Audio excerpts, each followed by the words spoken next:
Good afternoon. It's 1 o'clock. Welcome to UK Column Live from Plymouth, England. Mike Robinson and myself, Brian Gerrish, in the studio today. And my goodness, we've had a busy start to production this morning. It was quiet initially, and then all sorts of information started to come into the UK Column office. So very many thanks for all of you that send us information. And once again, we're going to say that we just can't cope with all of the emails and telephone calls that we get. So if you haven't managed to get through to us, do try again, but please bear in mind we can only do so much at one time. It's all good news though, because it's quite clear to us that people in UK are really starting to wake up to the fact that something is very, very wrong. And I think we're going to be able to show in the programme today what the seat of this problem is. So first of all, we'll kick off with some general news that Mike's picked up on. I've forgotten the weather, Mike. We'll just say, for those of you that are worried about the weather, it's cold and grey and dry here in Plymouth, but our prediction is that it's going to be pretty cold, so maybe a bit of snow, Mike's saying. We'll Hope see. so, yes. Okay, on to the news. Okay, well, we discussed this a few days ago. Pregnant, mentally disabled woman who was, her doctors were attempting to force her to have an abortion. In fact, at the end of the day, the judge, Mr. Justice Headley, has said that she can go ahead with the full term of the pregnancy. But he has said that if she cannot care for the baby, then society can. And that's an interesting statement, I think. But nonetheless, the doctors claimed that she was unable to make a decision for herself, but the court ruled that, in fact, although she is,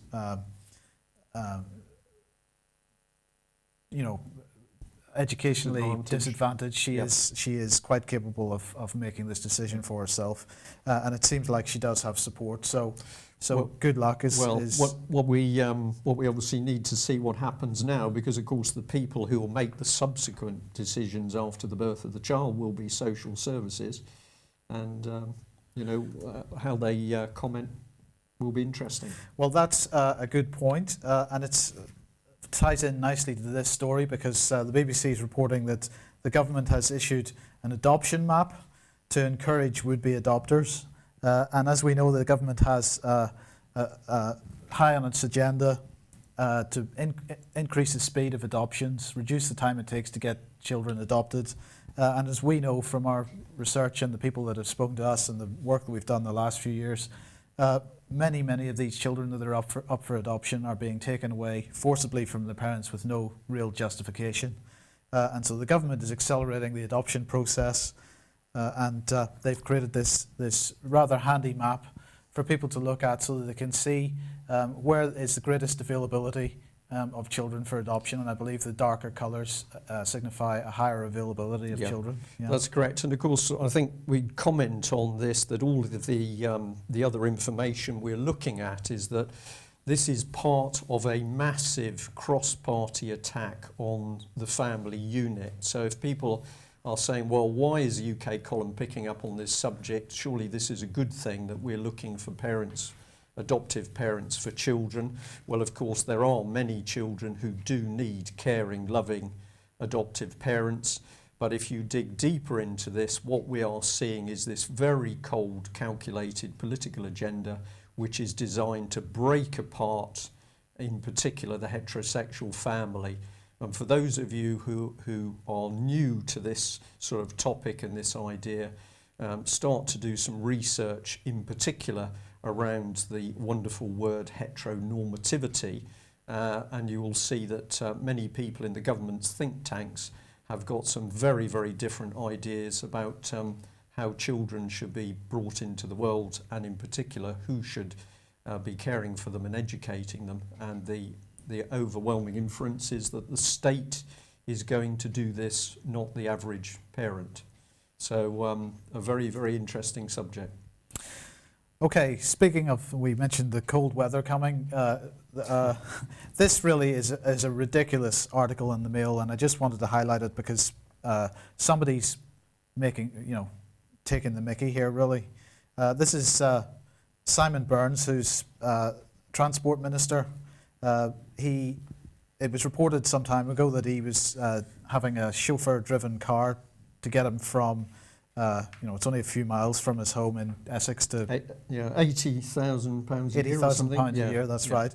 So he's been forced to take the train, and now we've got this stupid PR stunt where they're putting photographs. If you look at the Mail article, it's a whole page of photographs of him sitting on a platform and getting on a train, and it's really ridiculous that the press, I think, would be countenancing this kind of PR nonsense. Yeah, but that's why I wanted to highlight it, really. Okay, and of course he can completely afford his travel, because that's going to be paid for anyway, whereas other commuters are seeing this absolutely massive hike in rail fares across the country, and I believe some people having to pay 8% increase this year. Right, no doubt that goes on as expenses, of course. Of course. Yeah. Yeah. Okay, economic stuff then. Not so good news in terms of industrial output. Of course, our industrial output over the last 40 years has collapsed to almost nothing, but still the fourth quarter of 2012 wasn't so good. Manufacturing output fell also on the month for December, and of course we're starting to see the results of this, with 800 jobs announced going today at Honda in Swindon. And the British car industry is being held up as being one of the great examples of British manufacturing. But we don't have a British car industry, Mike. It's all foreign owned. It's all foreign owned. It's all foreign owned for a start, and second of all, what we're talking about here is assembly plants. We're not manufacturing anything at all. We're assembling parts that are imported from other countries. And we're talking foreign companies, so the profits are invariably going back to the host nation, Germany, Japan. Exactly. States, So I'm sorry to see these people losing their jobs, but really, government is doing nothing to sort out the overall issue with the economy that has caused these job cuts in the first place. What I found interesting on the previous slide, it was a Telegraph headline, I think, but there's a picture of a worker. My guess is that that's taken in a foundry. There's something very big and dirty and hot going on in the background. And of course, this is where British mainstream press is so wonderful at producing propaganda, because by putting that image in the paper, it lulls us into the belief that basically we do have this heavy industry capability, whereas of course, as Mike's just said, the heavy industry has consistently been stripped out of Britain to take us on the path to being a proper third world nation. Indeed. Yeah. And speaking of proper third world nation, Tesco, which did fairly well over the Christmas period, I believe, has decided that its own brand products, its everyday value range, the type of products that people on less income are likely to buy, that the prices just aren't high enough, so they are raising the prices by 50%.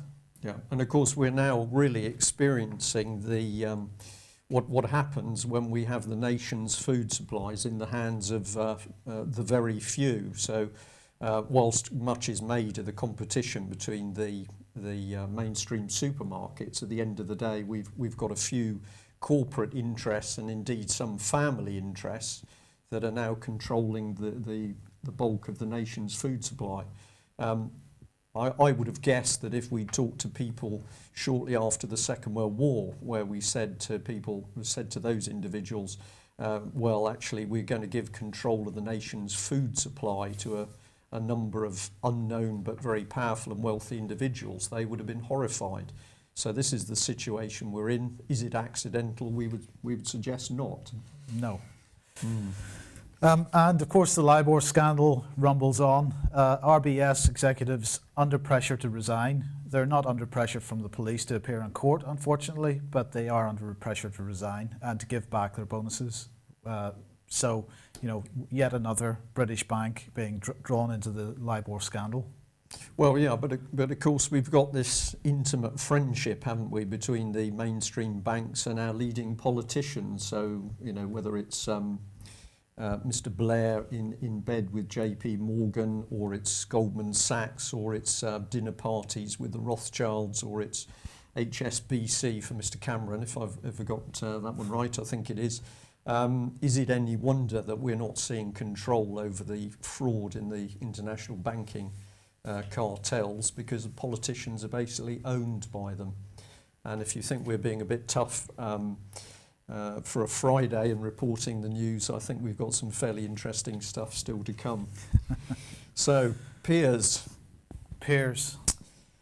Well, yes, the pause says it all, doesn't it? Because who is this man, Mike? Well, this is the question. First of all, before we get on to that, unfortunately, the White House has said that they will not act on the petition, which received hundreds of thousands of signatures, Alex Jones' petition.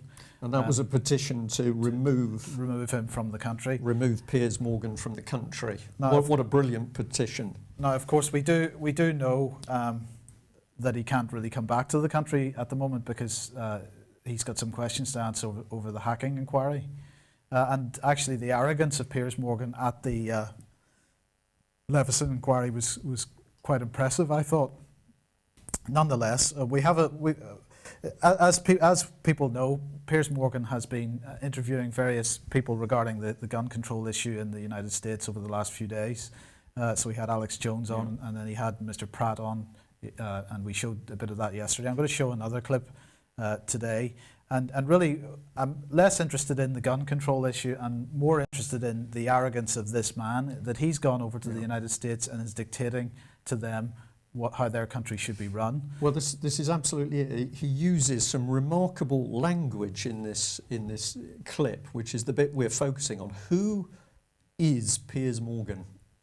Okay, so let's have a look at this. As my next guest has strong words for me. He says, I'm off the rails on guns in America. Ben Shapiro is editor-at-large at Breitbart.com and the author of Bullies, How the Left's Culture of Fear and Intimidation Silences Americans. So why am I off the rails, Mr. Shapiro? Honestly, Piers, you've kind of been a bully on this issue because what you do, and I've seen it repeatedly on your show, I watch your show, and I've seen it repeatedly, what you tend to do is you tend to demonize people who differ from you politically by standing on the graves of the children of Sandy Hook, saying they don't seem to care enough about the dead kids. If they cared more about the dead kids, they would agree with you on policy. I think we can have a rational political conversation about balancing rights and risks and rewards of all of these different policies, but I don't think that what we need to do is demonize people on the other side as being unfeeling about what happened in Sandy Hook. How dare you accuse me of standing on the graves of the children that died there? How dare you? I've seen you do it repeatedly, Piers.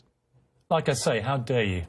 Well, I mean, you can keep saying that, but you've done it repeatedly. What you do, and I've seen you do it on the program, is you keep saying to folks that if they disagree with you politically, then somehow this is a violation of what happened in Sandy Hook. And you have yet, I'd really like to hear your policy prescriptions for what we should do about guns. Because you say that you respect the Second Amendment, and, you know, I brought this here for you so that you can read it. It's the Constitution.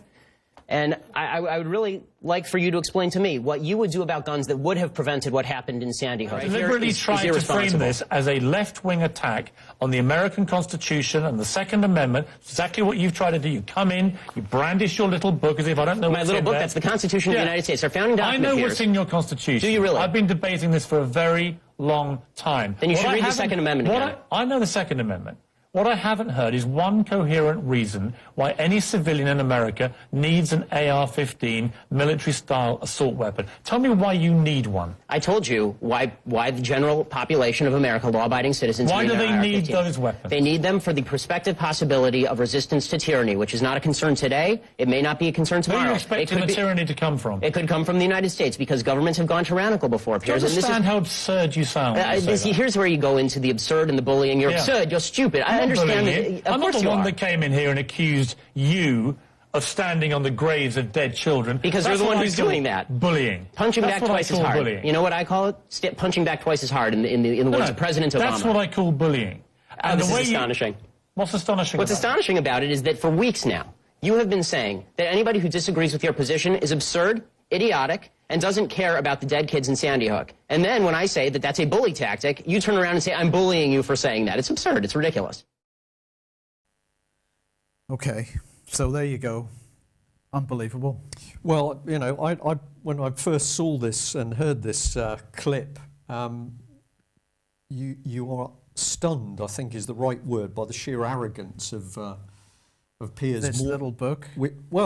Yeah, absolutely. He is so demeaning to the Americans that their constitution, which he's been given quite politely by his guest, is this little book.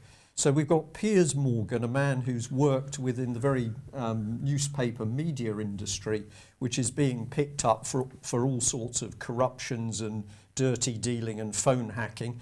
He was part of the overall environment. As Mike has just pointed out, this man was unbelievably arrogant at the Leveson inquiry. There were some hot questions being asked of Mr. Morgan, but then what happens, all of a sudden he's the other side of the Atlantic. He's sitting on CNN. He's involved with what many people would regard as some pretty low-life TV shows. And yet here he is now on American TV telling the Americans how they should be running their country and the constitution. It's unbelievable. Right, so as he was leaving, the Leveson inquiry, as you say, it had some pretty punchy questions asked of him.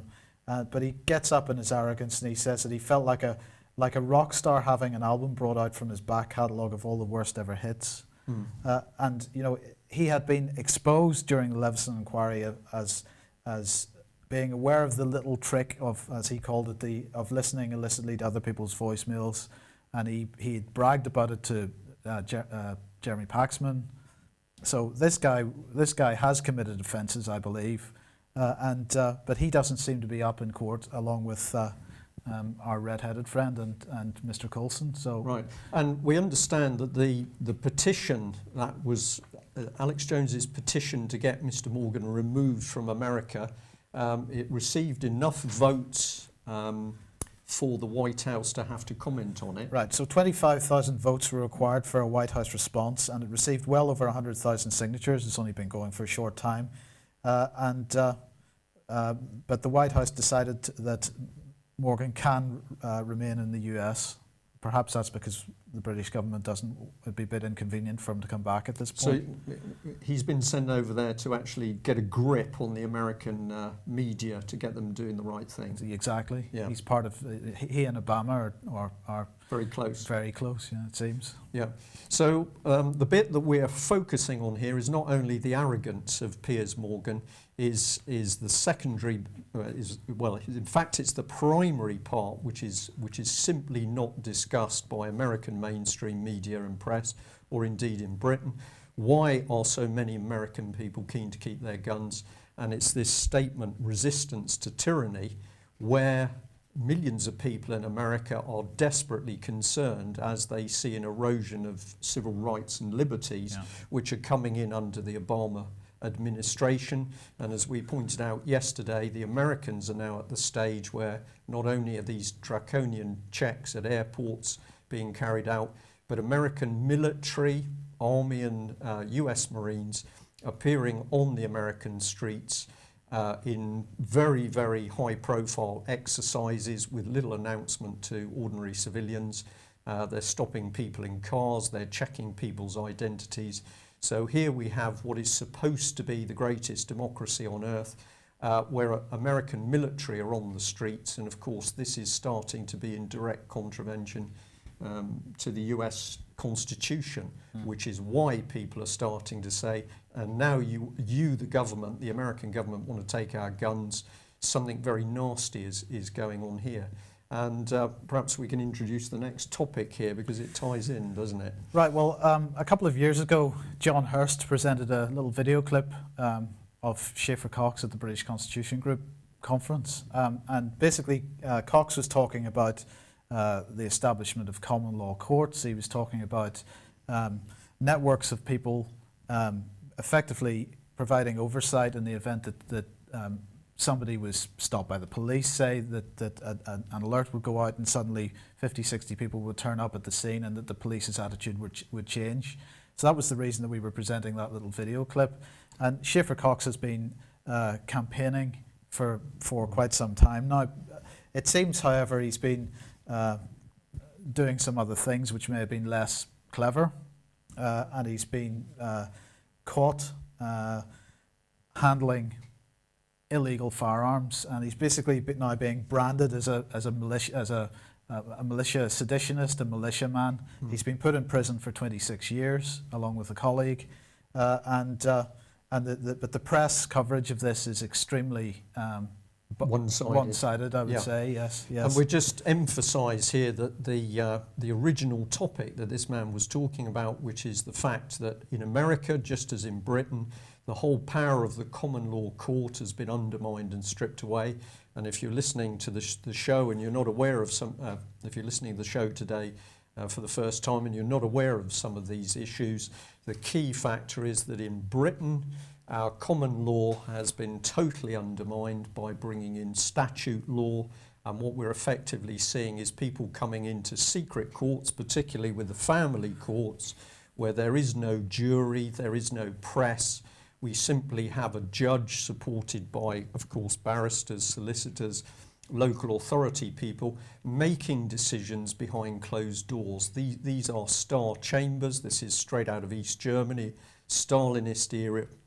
Yep, there is nothing to do with constitutional justice, and people at the moment who have no reason to come in contact with the law are simply unaware that these things are going on. But basically, under British Constitution, under American Constitution, if you are accused of a crime, you should be judged and, if necessary, sentenced following a judgment by a jury of your peers. And of course, Ken Clarke in particular, but David Cameron, Blair and Brown have all worked, and Jack Straw in particular, have all worked flat out to make sure that the common law court with its jury has been pushed to one side. So here in Britain, of course, we don't have guns freely available, but are many, many people now becoming nervous as to what they see the states bringing in? Absolutely. So this issue, there's a lot more to it. We'd encourage you to do your own research. Okay, moving on. We've got helmet veterans dispatched to defend the Falklands. British veterans, well, this is the Telegraph saying this, British veterans of a hotbed of the Taliban insurgency are being dispatched for a tour of duty in the Falklands amid increased tensions with Argentina over the islands. And really what I wanted to make, the point I wanted to make about this is, of course, the increased tensions over the islands aren't happening by accident. It's being incited. There's a big stick being pushed into this issue by the British government, has been for some time. And here we have a story from a few days ago where the Sun is effectively behaving like an asset of the Foreign Office and placed a full-page ad in an Argentinian newspaper, basically quite, how could we describe it, quite blatant, aggressive. Quite aggressive, yes, saying hands off the Falklands sort of thing. Well, the Argentinians don't have their hands on the Falklands at the moment, so and they don't really seem to be that interested in, we don't have the same regime in Argentina that we had at that time. But this is being stoked up, and I'm interested to understand why that is. Well, if I could put forward two possibilities, this is just some thoughts on this. Of course, one of the things that's going on by using these troops, by veterans, what we're talking about is people who've taken the brunt of the strain of dealing with Afghanistan. So we're putting further pressure on Britain's armed forces. Remember that David Cameron is consistently cutting, in particular the army. And of course, what happens is more and more pressure comes on the seasoned troops. So this is causing yet more turmoil in the armed forces. But of course, we are starting to see talk about withdrawal from Afghanistan. And if UK column and many other people are right that, of course, the government wants continuous overseas war to keep people's attention focused away from what's happening inside Britain, then it seems to me the timing, we're beginning to ease out of Afghanistan. Are we now starting to ease into something to do with the Falklands, so the public attention continually pushed outside of Britain? We're going to be looking at Syria, we've looked at Libya, of course we've had Iraq, Afghanistan. Let's add another one, let's get looking at the Falklands. Yeah. And the final irony of this, of course, is when the Falklands fighting was taking place in 1982, it was the French that were providing not only Exocet missiles, air-launched Exocet missiles to the Argentinians, but they were also providing other weapons. So David Cameron has linked us, put us into bed with the French, historic allies, of course, or maybe not. And now we're in a position where British Armed Forces and the command and control structures are being confused, in my view, deliberately with the French, who were the very people who were acting against us in the Falklands. There's treachery at work, and I think it's got Cameron, Blair and Brown's name stamped on it. Indeed. Yeah. Okay, so Jimmy Savile report is out. It says that he assaulted children as young as 10, and 200 other crimes information gathered by police.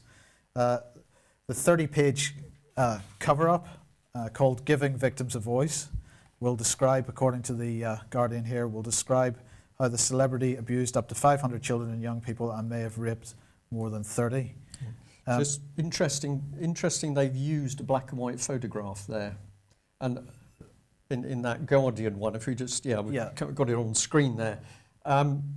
Is this something or nothing? But if I look at that, my opinion of that is this is all helping the historical thing. Absolutely. This is all over. It's all in the past. This is trying to tell us that we don't have paedophiles in government. We haven't got paedophiles in the senior police, etc. This is something that happened 30 years ago. I really find it quite disgusting, really, because they call it a 30-page report. I call it a 30-page cover-up, giving victims a voice. They're giving some victims a voice from the past. They're not giving present victims a voice. They're doing nothing about the present abuse that's going on, and I just find that pretty despicable. This report has come out jointly from the Met Police and the NSPCC, and of course Operation U-Tree continues, and it continues to focus in a very limited area. It's not a broad investigation as far as I can see, and it's not focusing in the main area that needs to be focused in. Yeah. Well, there's two things here, isn't there? A lot of people just find the whole subject very difficult to deal with. They don't want to read about it because it's dark and unpleasant. I'm afraid we've got to, because this is one of the key corrosive elements in the country. And I can tell viewers and listeners that this week we've had a number of phone calls about particularly vile abuse of children. At the moment, there's the investigation of a grave up in Scotland in relation to the disappearance many years ago of a little girl in Scotland, and that has still not come properly into the public domain, but there's a very brave lady who's working to do that. Little girl, if I remember correctly, Maura Anderson. And then we've also had communication from another lady talking about appalling abuse to her daughter. And of course, the common theme, when she went to the police, they wouldn't respond. When she went to the public sector, they wouldn't respond. So it's quite remarkable that we're told, Britain, Scotland, wherever we are, if you've got information on these terrible people abusing children, come forward. But if you do it, and there's the slightest indication you're going to be pointing at people in the higher echelons, the elites, then all of a sudden there is this massive wall of silence. And I'll repeat again, Senator Sabre from Jersey, who said the reason that governments like paedophilia is it gives them the means to control their own. And that's what we believe is going on. So no surprise, probably. Yeah. Okay. Plebgate.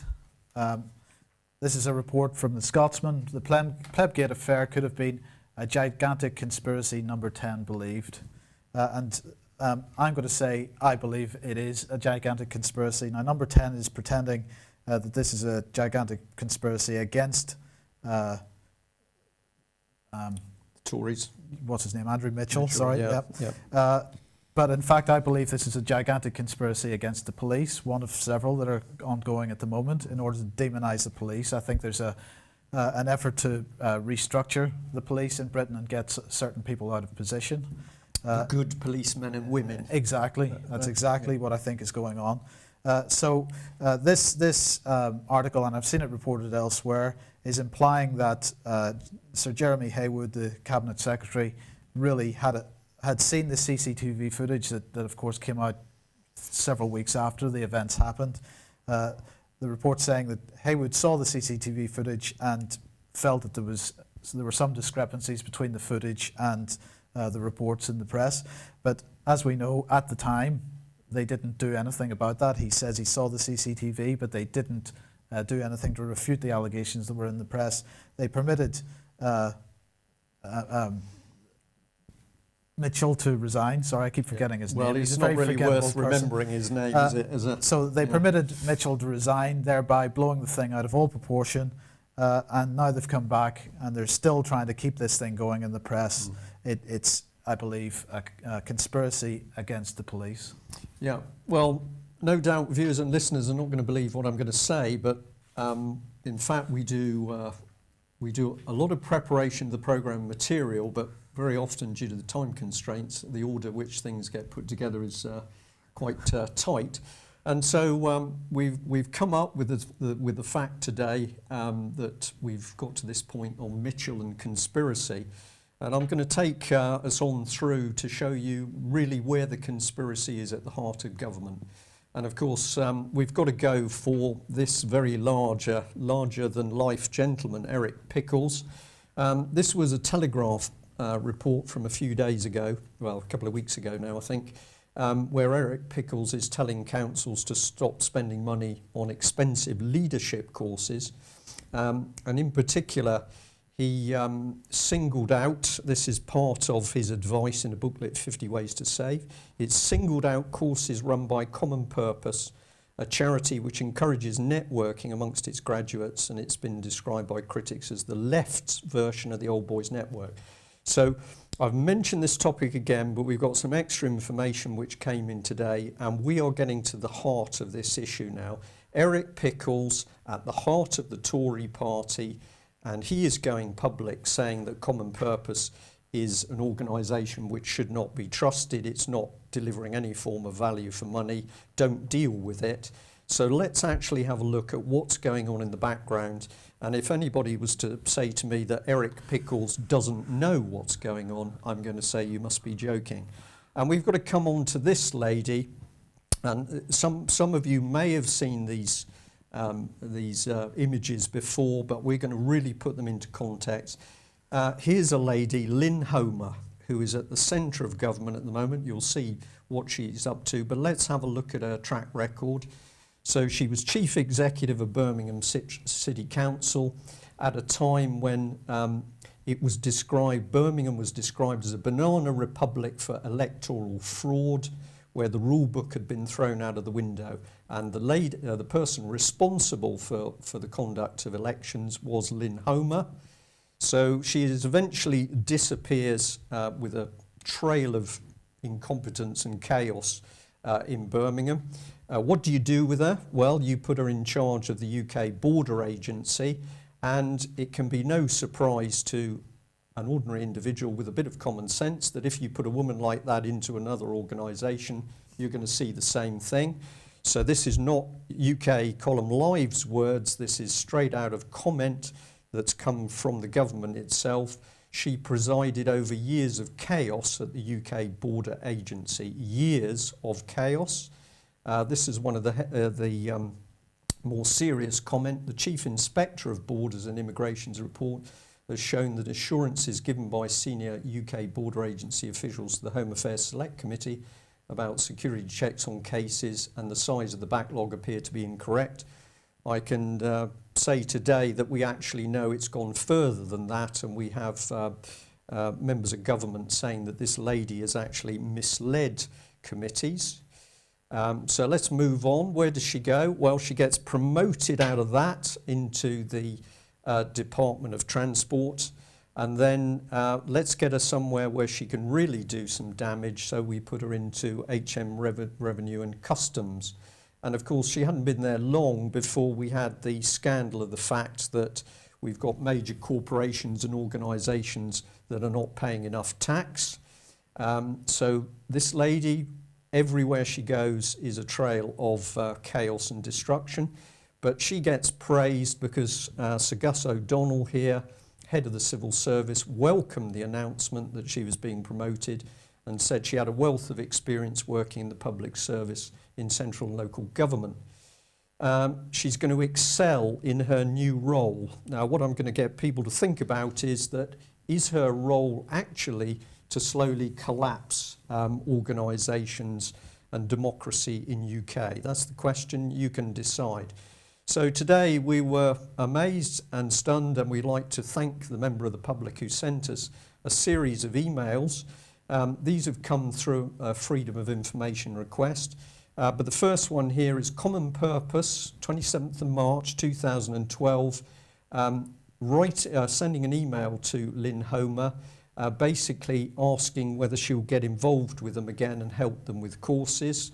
And the key thing about the first paragraph, if you've got 45 minutes or an hour to spare to meet with colleagues who've been talking to some of your people, when you read this email, what you can see is it's an old boys network, but these happen to be ladies doing it, and they're lining something up in the background. It's all being done very casually.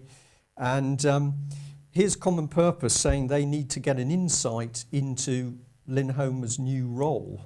Well, what business is it of a charity, particularly one that Eric Pickles is saying is not worth paying attention to? Why do they need to know what Lin Homer is doing in her new job? But it gets worse, because if we follow the emails through, here is the 11th of June, and now we've got Common Purpose thanking her for meeting up with them. And it's very interesting. Common Purpose says that basically, so I just wanted to give you a quick update on your colleagues in Whitehall that we discussed. So we've got a charity which claims it's independent, it's involved in education, but here is Common Purpose discussing behind their backs civil servants. Who else is mentioned? Well, of course, here's David Cameron. So Common Purpose is saying that David Cameron remains supportive of our links, Common Purpose courses and links between UK and Indian emerging leaders. And here's Sir Bob Kerslake himself being mentioned. So Common Purpose, absolute confidence that they are dealing with the top people, not only in the Tory party, but also the civil service. And of course, we've got information blanked out here. So there's some brackets and S40, which is one of the rules from the Freedom of Information Act, which allows names to be redacted. But nevertheless, the email's showing that Common Purpose people are networking in order to get their agenda through the heart of government. So if people still believe their elected MP is running this country, I'm afraid to say they're absolutely wrong. It's coming through this network. Again, we've shown this before. I could have put up an equivalent diagram of the Labour Party, but we want to focus here on the Tory party links, because Eric Pickles is trying to claim that Common Purpose is something to do with the Labour Party. Either he's misinformed, or hasn't got the mental acumen to understand what's going on, or else Mr. Pickles is lying to the general public, because here is the linkage. All of these people are Common Purpose, and they're working to a Common Purpose agenda, in order, including, of course, the BBC. So if we follow on through the emails, we're back here. This is Lin Homer writing back to Common Purpose. Notice she's using civil service facilities, the email network, to get her information across. And she's saying here she thinks that the Common Purpose courses would be beneficial. Well, this is a surprise, because Mr. Pickles is telling us that they're absolutely not beneficial, and she's very happy to help get involved. She goes on to say that she's prepared to offer facilities within HMRC's offices in London, Parliament Street. She's prepared to give Common Purpose use of the prestigious Churchill Room, actually, we've spoken to Lin Homer's office this morning, and my goodness, they went into a little bit of a flap because, apparently ordinary people can't just go in and hire that room. So if we just bring that one back up on screen. We've also got here Lin talking about civil service learning. So here is the common purpose agenda getting straight through into the civil service. The chain of emails go on. They get more and more friendly. So Common Purpose now saying it was a pleasure to meet you all. They're very happy. They're going to be allowed to use the Churchill room. This, of course, will be free. So this is public assets being simply handed to a friend. And HMRC is going to be involved in the Common Purpose courses, but Eric Pickles says that Common Purpose is a waste of time. UK Column doesn't think that Common Purpose is a waste of time. What it is doing is very, very damaging and dangerous. Basically, we are undermining democracy with this very, very dangerous cross-party political network. It calls itself a charity. There we are, Churchill room being offered to Common Purpose. Now, they've mentioned civil service learning. Please go and have a look at this yourself. Just put in civil service learning into the internet and we come up with this organisation. Of course, it happens to be headed by Sir Bob Kerslake, who is himself supporting Common Purpose. And also we find that they are mentioning the top 200 civil servants, and those are the very people that Common Purpose was able to get a contract to train by dealing straight through the leadership, the Cabinet Office Leadership Committee, where we had the situation where Sir David Bell, chairman of Common Purpose Trustees, is sitting in a closed-door meeting where it's being agreed to give his charity contracts to train the top 200 civil servants. And of course, the man who has consistently covered up this blatant, well, it must be corruption, because we know the minutes were changed to deceive the public. Francis Maud has consistently refused to release the contractual documents. That's Francis Maud, who's responsible for government transparency. Of course, and this brings us to our little cartoon that we had up yesterday, or sort of brings us back to the little cartoon we had yesterday, where we're showing these people operating the puppet strings through a cloud of invisibility. So anybody who is still thinking, well, I know that Common Purpose has appeared in the mainstream press, it's all gone away because the Daily Mail exposed it, this series of emails prove that absolutely that's not the case. We've got another one here, now dated the 22nd of November 2012, and Common Purpose getting very, very excited because on the 30th of January they're going to start working with Lin Homer's team in HMRC. Of course, Common Purpose has been very good at taking information on individuals, so perhaps this is Common Purpose getting a little insight into tax returns of people across the country. We'll just move on very quickly, but you can see this once we've posted it on the internet. You can go through in your own time. Here's a Common Purpose Meridian course. It's all elitist people being selected. And another email here between Lin Homer and Common Purpose. This is Lin commenting, and she said, although she's content to consider speaking, now that I'm in the national role, I would need to understand how that fitted with the aims of the course. Whereas it was a no-brainer as a local government chief executive. So here is now this senior civil servant. She's agreed not only to work with Common Purpose, but to give them use of public facilities, presumably for free. But she's not quite sure what they're doing in the first place. Is this incompetence, or...